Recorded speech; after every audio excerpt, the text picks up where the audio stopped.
to the 52 Scott Podcast for another episode of Black Friday. I'm your host, K Money, and in the building with me, my co-host, Freddie G, Slash, and Comedian 96. Collectively, we are the Mind of Men. You can find us on Twitter at 52 Scott Podcast, Instagram and Facebook, the 52 Scott Podcast. And if you're on YouTube, please don't forget to like and subscribe. Welcome, fellas, to another Black Friday episode. Fellas, one of the longest running stereotypes about people of color is that they don't like to swim, which isn't true. The root of this commonality stems from slavery and racism. And as blacks gained more freedom, other roadblocks were put in place that contributed to them not being quick to partake in water activities. Now, when I mention, it stems from slavery and racism, basically the majority of marginalized groups that do not have recreational access to swimming pools, most lower class and middle class neighborhoods in urban areas didn't have neighborhood pools or community centers with one of the residents living in the area. Damn, I kind of screwed that up. Most urban areas didn't have those recreational centers or neighborhood pools. Mm-hmm. Now, I kind of found this stereotype, I agree with this stereotype that it's not true, because I actually learned to swim at a very early age and remember going to the pools pretty much every summer. We had a recreational center in my neighborhood, so I never understood that stereotype about, blacks not wanting to get in water or deal with water. How about you fellas? I agree. I used to go to emancipation all the time. And if you're from the urban area, they got these recreational pools. You're not going to see any white folks in the pool. Right. You don't see nothing but black kids in the pool. Yeah, and we be deep in swimming. And on top of that, if you're in the 3 feet area, the shallow area, in order for you to get over to the diving board area, you got to swim across the pool and back to show that you can swim before they let you dive. The deep waters. Whatever pool I went to, emancipation. What was that elementary school on the other side of McGowan there? What was that back? They had a swimming pool. Douglas. That's my elementary school. Douglas had a pool? Yeah, they had a pool there too. Yeah. So everywhere I went, I've always drowned. So this man here, man. The Navy, I drowned there too. They resuscitated. Let me tell you about the Navy story. Can I? Is that okay? Go ahead, bro. Okay. So when I was in the military, in the military, in the Navy, you have to swim a mile and a half, and you have to tread water for 5 minutes. So, Navy pools are the Olympic size pools. They go down 12 feet instead of 10 feet, right? So, they brief you first. You do the tread under the water for 5 minutes, and they'll brief you, and they say, "Hey, if you can't do it, I got this pole. We'll put that pole down there, and you got to get out, pull you up. You go to remedial class." Well, I had a butthole for a company commander. He would wait till you almost dead and then bring the pole down, right? So, with that, it's my turn to tread water. I'm talking, I've been swimming at Emancipation Park, and I should have just said I'd be drowning at Emancipation Park, but I said swimming. So, I jumped in, went straight to the bottom. Now, remember I told you it's 12 feet, not 10. 10 feet, you can kind of, but 12, you can't really see the top. It takes a little longer to get up. Yeah. So, when I got down there, I was like, I've always had this motto: somebody pull a gun on me and tell me to run, nope, shoot me. I'm not gonna die tired. I'm not. So I wasn't gonna die tired trying to swim back up. My thought was, I ain't gonna make it back up there. Just give up now. I'm finna just drink this water. So the pole came down. I saw that pole coming in slow motion. I said, "I love you, pole." I don't love the pole like that, okay? You said it. You said it, bro. But no, it was my life. I had to grab the pole because of my... So you grabbed the pole. It was the pole of your life. Did you grab the pole? Yes or no? You had to grab the pole, right? Did you grab it? One pole. I had to get Did you hold on tight? You grabbed that pole. Did you hold on tight? Oh, man, please, man. How long did you hold on to the pole? Till I got up. Did you use both hands? Till I got up. No. Did you use both hands on the pole?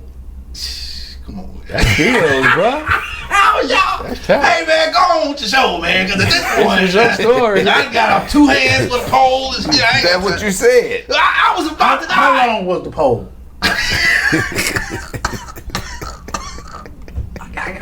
Okay. Finish your show, please. All right, bro. Appreciate your story. We all know now that you like pose. I like to live. And you like to grab poles with 2 hands. You use 2 hands. All right. Another reason blacks didn't swim was what I consider to be generational trauma or ignorance. And it said that it's been reported that if a parent didn't know how to swim, there's a 19% chance that the child in that household didn't know how to swim as well. So it was like, if back in the day, because our ancestors really didn't find it important enough to them, they didn't feel it was important enough to teach their children, that makes a lot of sense to me. So in saying that, man, I just wanted to do a little research to see if there were any famous black swimmers that were out there, and believe it or not, there are several, a plethora of black swimmers that are notably known, and I was going to talk about some of them. First being Pauline Jackson. Pauline was an open water swimmer who broke barriers across race and gender and established a successful professional swimming career in the early 1920s. Next one, Charlie the Tuna Chapman. Just 1 second. Go ahead. This Pauline Chapman in the 1920s. Pauline Jackson. Jackson. Jackson. Okay, in the 1920s. So was this like this Olympics, right? It didn't mention Olympics, but it did. Because you say she broke barriers. Right, across race and gender, establishing a successful professional swimming career. It didn't go into details in regards to her swimming career, whether it was Olympic competition or just aquatic, competition or not. And the reason why I ask is because I think about, and I know this is not related, but I think about the Olympics, and I think about track and field, and I think about the Jesse Owens back then. Right. And Jesse Owens, he had to be a professional to be an Olympic sprinter. Athlete, right. But I don't know about y'all, but I didn't know nothing about Jesse Owens until the Olympics. I didn't know what professional meets and none of that stuff to land him there to be in the Olympics. Right. And so with this woman here, you said that she was a professional swimmer and she broke these barriers.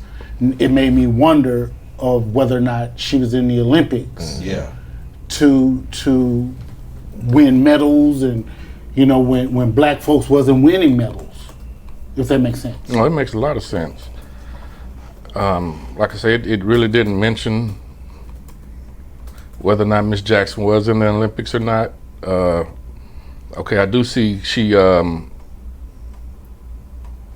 looks like she swam across channels. Yeah, that's what I was looking at. Okay. It doesn't show any competitive swimming, but okay, so now I can see why they break barriers, because now I don't know if the Guinness Book of World Records existed back then, but now that makes sense to where, hey, let me go and try a feat that has never been done before. Right. Not only has it ever been done before, but it hasn't been done by a black person. A person of color.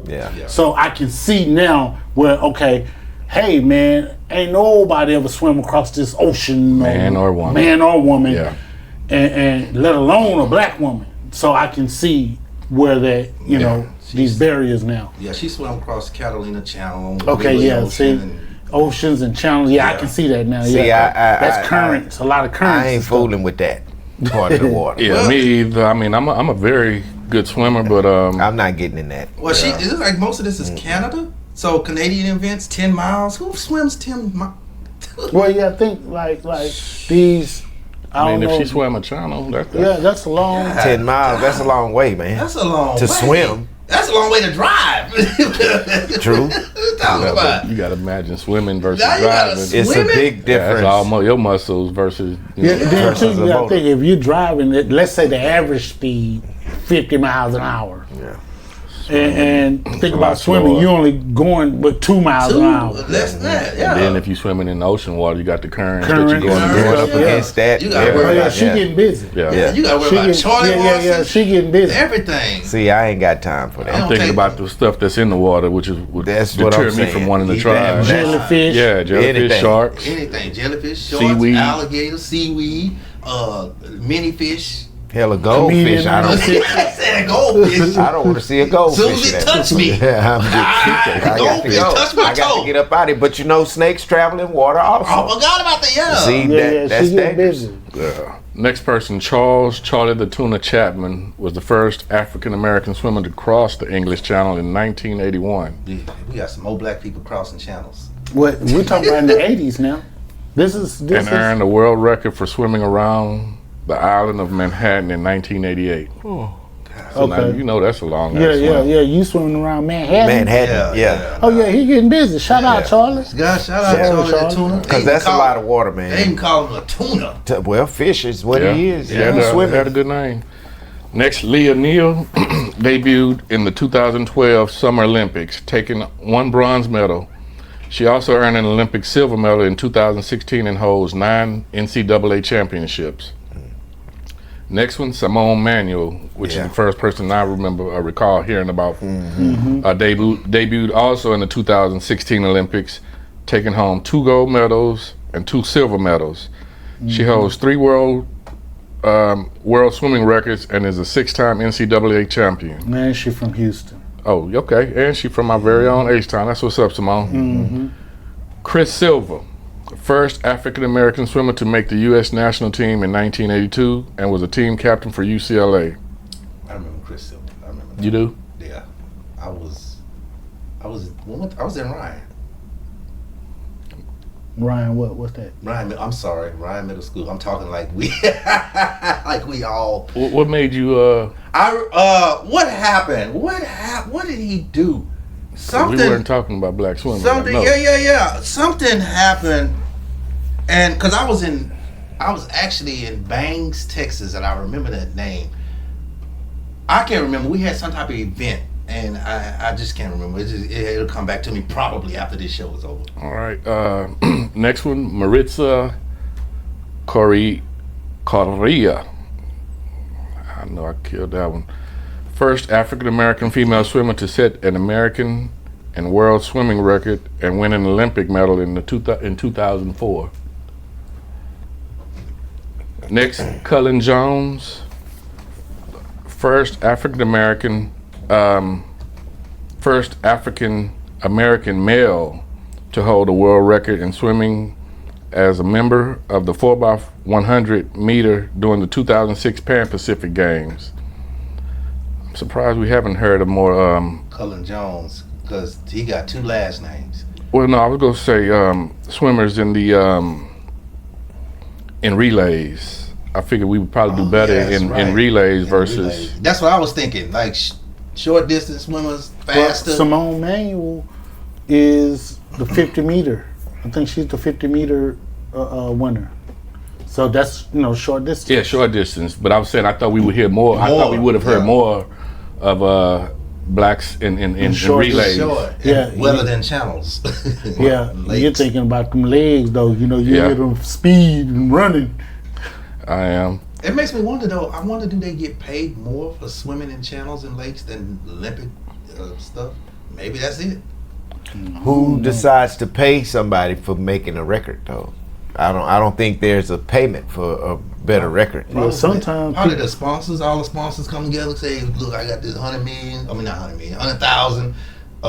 Something. It could be something like that, Yeah. And they just enter into it and say, I'm going to send think this about the to guy, the lady in the 1920s. Mhm. What kind of sponsors she gonna have? All she got was exposure. In the 1920s. Yeah, that's true. You know how many people go and climb buildings just for attention? That's true. They don't get paid They for don't They it. don't get paid for it. And fall People off. say, let me go run over here. Let me bounce this basketball for 30 days. Yeah, because I remember Forrest Gump ran for no reason. Remember, he got no. out the chair and just started running. Never mind. Don't worry. This man went Forrest to Gump. Show homie. Yeah, Yeah. we hung up. All right, Milton Gray Campbell, Bangs, Texas. Huh? an African American, was a high school All-American swimmer as a sophomore in 1951, and he won the silver medal in the Olympic decathlon in 1952. Andrew Young was the first black swimmer to receive the International Swimming Hall of Fame's Medallion of Honor between 1952 and 1956, and he was a Howard University grad. Nate Clark was the first black swimmer to score in an NCAA championship final in 1962. He participated in the 200-meter flyer. I don't understand. What do you mean by score? His scores. He was participating in the NCAA championship, and I don't understand that either. In a 200-meter fly, I don't understand how the he butterfly. scored. Butterfly. Well, was it? I guess it was a combination of events that totaled to a certain score. Is the only thing I could think of. So when you're saying score, or you say he's the first individual to score, so that doesn't sound like he won or placed. No, it just sounds like he's the first black person to score, actually have a score in a championship, NCAA championship final. Okay, Fred Evans was the first black swimmer to swim a national collegiate championship in Chicago, and he swam the 100-meter breaststroke. Enith Brigitha of the Netherlands was the first swimmer of African descent to win an Olympic medal in 1976. Those were the Montreal Olympics. Sybil Smith was the first black female swimmer to score in an NCAA final also. Anthony Nesty was the first swimmer of African descent to win an Olympic gold medal in 1988. First male swimmer. 1988? Yeah, that was the Seoul Olympics. Okay. I remember the Seoul Olympics. Well, I don't remember him, but I do remember the Seoul Olympics. Yeah. That shoot, Carl Lewis I know we're talking about swimming, but Carl Lewis got off in that Olympics. And the last one I'm going to mention is Aaliyah Atkinson. And she was the first black woman to win a world title in swimming in 2015 with the 100-meter breaststroke and World Short Course Swimming Championship. And you know, too, man, what I think about now that you mention all these swimmers, man, I didn't know anything about, y'all remember the movie Pride? Oh, yeah. With, what's Terrence Howard and Bernie Mac? Bernie Mac. And that swim team, they were out of what, Philadelphia, BP or something like that? Philadelphia. What was the name of that team? It was like I forgot the name of it. DP or BP or? Really good movie. Or PD. Yeah, that was a really good movie, man. And so I wonder what became of what became of those guys. That's a good question. I'm sure that they had the original at the end of the credits. Where they tell you. I just can't remember what the credits said about those guys. Now I'm gonna mention somebody who I think, man, we definitely gotta. I gotta mention him if you're talking about swimming. Remember that that brawl in Montgomery, Alabama? Yeah. Hey, the little dude jumped off the boat and swam over there. Yeah, hey man, that's civil rights type shit right there, man. Hey, his name is called. They call him Black Aquaman. This is the title he's taking. After this brawl, okay. After jumping off the boat and swimming, I think he even lost a shoe in the water because he was trying to go over there and kick some ass. He really wanted that bad. And you know what too? Man, if you try swimming with all your clothes on, it's harder than not having on. Hard. Because tennis shoes, they're heavy, and that water makes them way down. Plus, whatever jeans and shirt way down, and it's different for Olympic swimmers. They only got these little draws on. That's why. But you're still using all your muscles in swimming, man. I remember probably about, I'm gonna say 10 years ago, I wanted to be a lifeguard. So to one of the tests that they give you is you have to swim the length of the pools back and forth in so much time. Man, I think I only made it one way down and I was on my way back, and I already knew halfway back that I wasn't finna make this shit. My entire body was drained. I could just remember getting out the pool and I was like, man, I gotta drive home, and I just was panicking because I was extremely tired. So it just shows how exhausting swimming can really be. And them cigars jumped out them lungs. Well, I wasn't smoking them like I'm smoking them now. Man, I be watching them shows, like I'm currently watching a show called I Shouldn't Be Alive. Bunch of episodes where they're in the middle of the ocean and they went out and went shark fishing and you treading water, swimming. One guy, he lost every piece of the boat. He got blessed with a piece of log, but he let the log go. He said, because I got to get to this man was in the ocean, I want to say 3 or 4 days swimming just with nothing. You know what? But he was on his back. There was a kid that they just found. This was on the news This was on the news, on world news, probably about 3 weeks ago. There was a kid that they boat overturned, or a man or something. He treaded water for like 24 hours, man. Yeah. 24 hours. Do you know how long? You know you're gonna catch a crab. In the ocean. In the ocean. He was in the ocean. His I boat. could tread for a while, but I'm sitting there thinking about these people I mentioned earlier swimming these channels and shit, and how exhausted I was, and I can imagine, how they felt, swimming. I mentioned, I think earlier, 10 miles or more. Yeah, because you gotta think, not only are you in the middle of the ocean, the first thing that'll come to your mind is, man, I ain't got no hope. Don't nobody know I'm out here. If they do, I don't know when they coming. It's just so much coming to play. I just go ahead and start drinking. You know what too? Think about this. Somebody had to capture those records that you're speaking of, K-Money.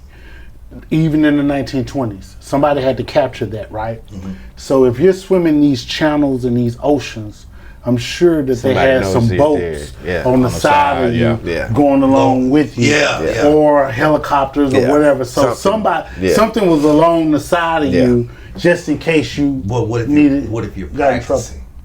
Well, even during practice, somebody is alongside of you. Yeah, somebody had to be alongside of them. Hey, shark! Here come a shark, so you can get in the boat or whatever. And a lot of times when these people are doing that, you have people capturing that footage or with sailboats alongside of them. Yeah, especially nowadays. They have people to just in case you're in distress. Yeah, and when you see that nowadays, they actually swim. There's like a cage in the water that the boats are carrying, and the person is swimming in the cage. So that protects them from the wildlife that's in the ocean. Oh yeah. See. So I could see that. And there was something I wanted to mention earlier, and I lost my train of thought. I can't remember what it was in regards to. But was it the black fact? I don't know if it was a black fact or not, but I'm gonna go ahead and conclude with these swimmers have not only excelled in their swimming careers, but have also paved the way for future generations, inspiring many to pursue swimming as a sport of their own. The stories are a testament that the strength and resilience of the Black American spirit in the world of swimming. For my black fact, man, Johnny Means, he's a trailblazer who helped desegregate competitive swimming in Texas. He's honored at the Texas Swimming and Diving Hall of Fame and will be inducted in Texas Southern's Sports Hall of Fame later this year in October. Johnny Means was the coach at Texas Southern back in the early 60s and 70s, and they had a hellified team back then that you really don't hear about nowadays. When you hear TSU being mentioned, I've never heard anything about TSU's swimming team until I started researching on this story today that we're talking about. So I was intrigued to hear that TSU had a historical swim team back in the day, and it's surprising that they don't have one today. But today they don't even have a swimming team at all. But I just thought it was just intriguing to hear about Johnny Means and to know that this happened here in Houston at our very own HBCU Texas Southern.